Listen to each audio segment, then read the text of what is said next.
Tensions are rising across the globe. Powerful nations challenge one another. Every button, every missile, carries the possibility of a new era of destruction. One wrong decision, one missile, and in seconds, the world changed.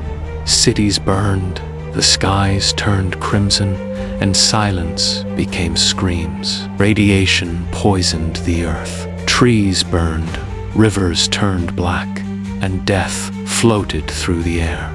War had slipped from human hands. Robots, drones, and artificial intelligence now decided who would live and who would die. Power was gone. Water turned poisonous. Cities lay empty. Humanity turned against itself for a piece of bread. The sun's light was buried under smoke. Ice swallowed the earth. Crops died, and hunger consumed everything.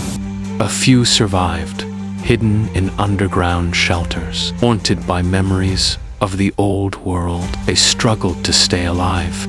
The smoke cleared, the sky turned blue again, and the sun shone once more. Children planted a tree.